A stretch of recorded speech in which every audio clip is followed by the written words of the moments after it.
Le système bancaire a longtemps été mystifié en Afrique. À l'époque, je me souviens, pour avoir une carte bancaire, il fallait aller dans une banque et présenter certains documents et payer une certaine somme chaque année, même si on n'utilisait pas le compte. Ce qui a rendu ça vraiment très difficile. Pourtant, en Afrique, au Cameroun en particulier, le numérique se développe énormément et plein de gens ont besoin des cartes bancaires. Mais comment faire pour avoir une carte bancaire vraiment simple, sans aucun frais à payer, les frais d'entretien et consorts? En fait, simple quoi. Comment faire pour avoir cela? Aujourd'hui, nous allons voir tout cela avec Cédric, le créateur de Cash.me, une application qui permet de générer des cartes bancaires virtuelles, une application qui permet de faire des transferts d'argent à travers l'Afrique et bientôt à travers le monde. Il va nous expliquer comment fonctionne l'application, les différentes utilités de l'application. Donc, si vous avez longtemps rêvé d'avoir une carte bancaire qui fait des publicités sur Facebook, sur Google Ads, sur TikTok Ads et que les banques traditionnelles vous bloquent, suivez cette vidéo jusqu'à la fin. À la fin de cette vidéo, vous allez avoir votre carte bancaire. Restez dans ce coaching jusqu'à la fin de la vidéo. Alors, Cédric, tu vas te présenter pour ceux qui ne te connaissent pas. Tu vas parler peut-être de ton expérience académique, professionnelle et tu vas un peu nous parler de Cash.me. Exactement. Alors, bonjour à tous. Moi, c'est Cédric. Donc, moi, j'ai fait mes études ici au Cameroun. J'ai fait un baccalauréat scientifique ici au Cameroun à Yaoundé. Et après mes études, après mon baccalauréat, je suis allé, j'ai fait des études d'ingénierie en télécommunications à l'Afrique du Sud. Et après, j'ai fait un master en ingénierie informatique en Allemagne. Donc, c'est après ça, j'ai travaillé pendant 5-6 ans dans le milieu de l'aéronautique. Et j'ai décidé de rentrer au Cameroun en 2022. Voilà, grâce à ce nouveau projet qu'on appelle Cash.me. J'ai eu à mettre sur pied avec d'autres partenaires, bien sûr. Et voilà, donc on va en discuter plus. Ok. Alors Cédric, ton parcours est vraiment très enrichissant. Bon, est-ce que tu peux nous dire c'est quoi réellement Cash.me? Alors Cash.me, c'est cette application qui a été mise sur pied en 2022 et qui permet aux utilisateurs d'obtenir une carte virtuelle à un prix modeste de 3500 francs. On est en promotion disons jusqu'à décembre. Et avant, la carte était à 6000, mais bon, on a réduit les prix à 3500 au vu de la demande. Et la carte est créée, elle est virtuelle, elle est créée et elle vient avec un solde de 2000 francs CFA qui correspond environ à $3. Donc c'est une carte qui est américaine parce qu'on travaille avec des banques aux États-Unis et on produit on fournit deux types de cartes qui sont les cartes Visa et les cartes Mastercard. Voilà. Et comme autre service qu'on propose aussi, nous avons les transferts d'argent entre les comptes Orange Money et MTN Mobile Money depuis différents pays tels que la Côte d'Ivoire par exemple. Donc un utilisateur en Côte d'Ivoire peut avoir l'application Cash.me, il télécharge, il s'inscrit, ensuite il pourra envoyer de l'argent de son compte Orange Money Côte d'Ivoire vers un compte Orange ou MTN au Cameroun. Ça se fait instantanément et en plus c'est gratuit. Comme d'autres pays aussi avec lesquels nous travaillons, nous avons le Burkina Faso, le Sénégal, le Kenya, la Tanzanie, l'Ouganda, le Rwanda et l'Afrique du Sud. Donc depuis tous ces pays, tous ceux qui ont Cash.me depuis ces pays pourront envoyer l'argent désormais gratuitement sur un compte Orange ou MTN au Cameroun. Voilà.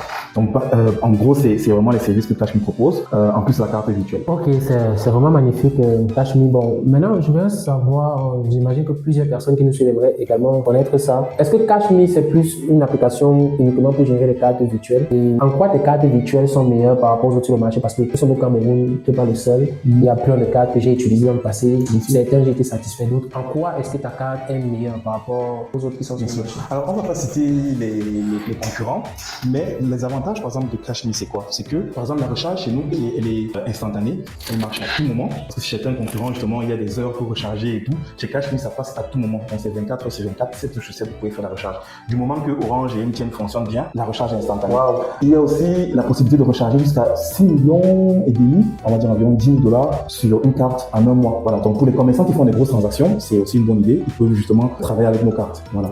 Et aussi, on pense aussi justement, pas tout le monde qui est commerçant. Il y a des jeunes, par exemple, qui font des petits business sur Facebook. Ils ont aussi la possibilité de recharger leur carte à tout moment et gratuitement. Et l'autre gros avantage que Cash.me a justement par rapport aux concurrents, c'est que notre service client est toujours disponible. C'est-à-dire, on répond toujours présent, que ce soit le dimanche, le week-end en général, on est toujours présent et prêt à aider nos. Moi, j'ai eu ce problème-là. Je suis un peu utilisateur des cartes virtuelles. Dans certaines cartes, parfois tu recharges, ça passe par, tu écoutes le service qu'il y a, ils ne te répondent pas. Ouais. Et parfois même, il y a certains gens, quand tu recharges, tu veux retirer ton argent, ils sont préparés, le service, ils partent avec ça. Il y a énormément de malhonnêtes, quoi. Je suis d'accord. Nous, on essaie justement de corriger ça. Parce que justement, quand on est dans un gros projet, il faut voir ce que les concurrents font et on essaie de corriger.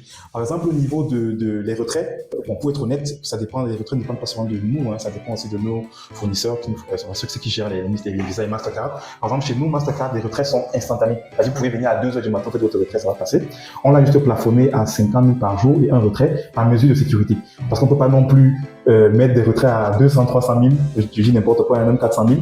Et si un jour vous faites par exemple pirater votre compte, vous voyez, la personne a accès à votre compte et vous videz le compte. Donc on préfère justement mettre des plafonds, voilà, de 50 000 par jour, comme ça au moins, même s'il y a un problème, vous avez le temps au moins de nous appeler, on bloque la carte et tout. Voilà. Par contre, chez Visa, pour être honnête, ce n'est pas tout le temps automatique les retraits. Ça peut mettre jusqu'à 10 minutes, des fois ça peut mettre 24 heures même. Mais dès qu'il y a un problème, vous nous contactez sur le support client, on est toujours prêt à gérer, à temps. Ok, et il y a quelle différence entre carte Visa et Mastercard? Voilà. Disons que nous on travaille avec deux partenaires différents, c'est deux banques aux États-Unis avec lesquelles on travaille.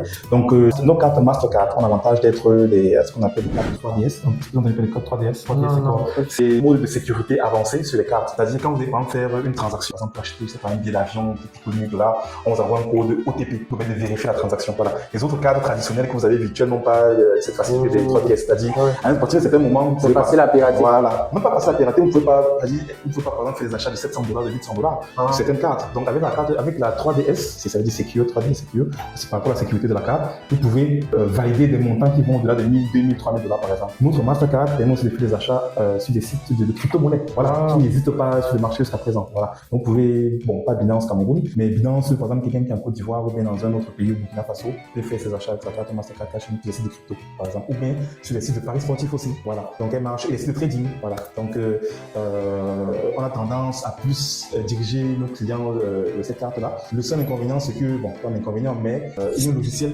justement qui est utilisé pour la vérification d'identité là-bas. C'est-à-dire on demande, il faut une CNI, du Cameroun, une CNI valide à jour, et c'est d'être une photo prise, lisible, claire, voilà. Ça ne prend pas de récépissé. Pas de récépissé. Non, parce que le problème c'est qu'au Cameroun, justement, voilà, les cartes ne sortent pas. Et... ça peut être un handicap. Du coup, la carte Visa est accompagnée à cela. C'est-à-dire, avec la carte Visa, ça offre aussi les mêmes fonctionnalités qu'une carte prépayée. On peut faire des achats sur Alibaba, Pinduoduo, Google Ads, Facebook. Donc, pour avoir la carte Visa, on n'a pas besoin de la CNI. Pas besoin de la CNI. Non, vous pouvez avoir la CNI, bien sûr, mais c'est pas obligatoire. Vous pouvez utiliser le récépissé, vous pouvez utiliser le permis de conduire, vous pouvez utiliser, c'est pas la carte consulaire. Comme il y a par exemple des Centrafricains, des Nigérians qui vivent au Cameroun, n'ont pas de CNI, ils utilisent des cartes consulaires. Donc, eux peuvent avoir la. Je dis ça parce que même les Camerounais, moi, les Camerounais, oui, les CNI fonctionnent avec les récépissés. Donc, du coup, on bascule tout le monde, voilà, les visas, parce que là-bas, c'est plus simple à avoir. Ok. C'est instantané. Et je vais te poser une autre question. Quelles sont les principales plateformes sur lesquelles cette carte passe? Est-ce que la carte passe d'abord sur Facebook? Les deux cas, oui, Facebook c'est la base. Facebook c'est la base pour faire publicité. Facebook, Instagram, voilà, le méta en général. Certains utilisent ça sur Snapchat. C'est une carte américaine, donc elle marche sur tous ces sites sans problème. Waouh. Voilà. TikTok sans problème, sans blocage. Puisque on a des milliers d'utilisateurs qui achètent sur des pièces. Moi je connais pas trop TikTok, mais ils achètent sur des pièces TikTok Coins et tout, avec nos cartes virtuelles. Donc ça marche très bien dessus. Okay. Voilà. Donc vous comprenez les amis, vous qui avez des problèmes avec Google, Facebook là, ça marche sur Google non? Sans problème Google Ads. Parce que Google est très strict. Voilà. Bon c'est vrai j'ai testé mais je voulais que tu parles. Bien sûr, il a testé, c'est très important, il a testé. Et moi-même aussi, parce que quand il m'a dit ça, vu que je n'utilise pas trop Google Ads, j'ai créé un compte Google Ads le même soir, j'ai mis ma carte dessus et ça a fonctionné. Donc voilà, il n'y a pas de souci, ça marche sur Google Ads. Waouh, c'est super.